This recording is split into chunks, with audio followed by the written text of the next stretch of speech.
The 400 answered every promise. 43 cars, the most ever to start at Indianapolis.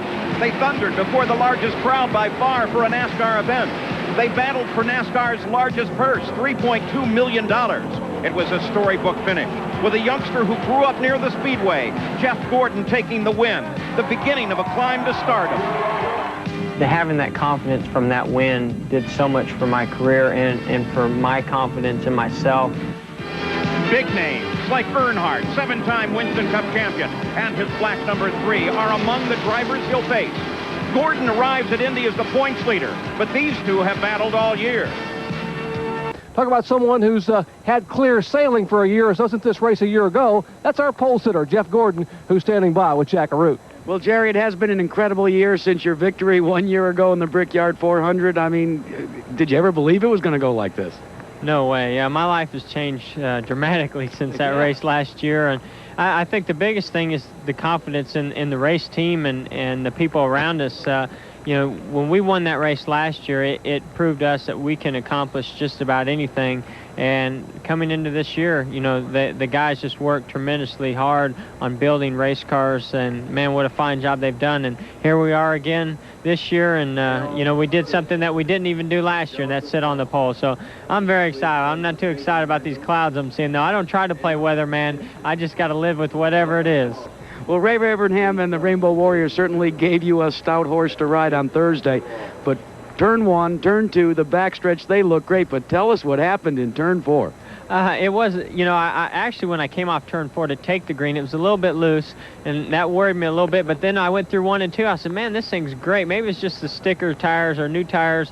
So I said, man, we're going for it. So went through it through 1 and 2, got down the backstretch, went through 3, car felt great. I got to turn 4 and I said, this is it. This is the last corner. I'm going for it. And I went for it just a little bit too much, and the car started to get sideways on me. I said, oh, it's all right. It'll come back. It just kept going and going and going. And I tell you, the first thought went through my mind is I'm getting ready to have a big wreck right here. And it's straight. I eased out of it a little bit. It straightened it back up. I jumped back in the gas and still sat on the pole. I don't know how that happened. Somebody might have triggered that thing when I come across it. But no, the car's been great all week, and it's been a lot of fun just being here and seeing all the people and doing all the things that we've done this week. You spent a lot of time in nearby Pittsboro, Indiana. In fact, this is really where your name was made, out here in the Midwest. What does it mean to Jeff Gordon now to come back to his roots and find people that walk up to you just off the street and remember you when you were just a little guy? Well, I don't think I realized how much it meant to me and how much it affected the people in Indiana until we came here last year. And then to win that event, I mean, the applause and the reaction that the fans have given to me, it was just very overwhelming. And, you know, I tell you, if my parents had not moved me to Indiana when they did, I would never be where I am today. So I'm very appreciative of that. And coming from a small town, that really helped also. So Indiana means a lot to me, and I always wanted to race at this place and thought when I went Winston Cup racing it was never going to happen. And, you know, I just kept dreaming and hoping, and now look what's happened. Well, one of the great things, a story that just recently was told that I knew about, was the fact that last year you broke with tradition as far as driver introductions. Brooke, your wife now, you went and you decided you wanted her to ride in the pace car with you for driver intro. And why was that?